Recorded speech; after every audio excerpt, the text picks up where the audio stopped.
De nombreux Français se sont massés ce mercredi 9 mars sur le parvis de la basilique Sainte-Clotilde dans le 7e arrondissement de Paris pour un dernier adieu à Jean-Pierre Pernaut.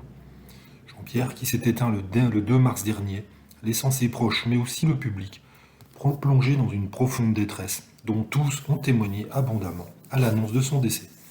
À l'automne dernier, celui qui s'était invité pendant presque 33 ans dans le salon des Français à 13 heures avait révélé être atteint à nouveau d'un cancer, un mal qu'il était déterminé à combattre avec son épouse Nathalie Marquet.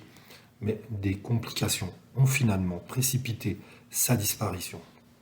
Un grand nombre de personnalités ont assisté à la messe de 2 heures en la mémoire du père de Lou, Tom Olivier et Julia. Parmi eux, Cyril Hanouna, Evelyne Delia, Dominique Lagroux-Sans-Père, j'en passe.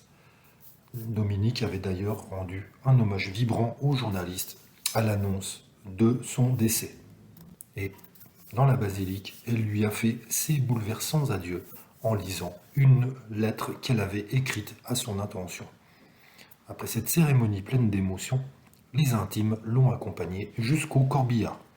Et justement, le corbillard qui n'avait pas, loin de là, été choisi au hasard. C'est un véhicule qui est signé Maserati et il s'agit du modèle Ghibli. Il a été créé par le designer italien Elena Autotrasformazioni, un spécialiste en corbillard haut de gamme.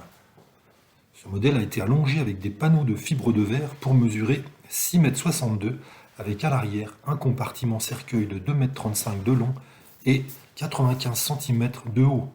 Ce compartiment mixe acier inoxydable et cuir nautique. Une voiture de luxe donc pour mener l'amoureux des régions jusqu'à sa dernière demeure. Un choix qui est évidemment pour ses proches l'occasion de rendre hommage à son amour pour les sports automobiles.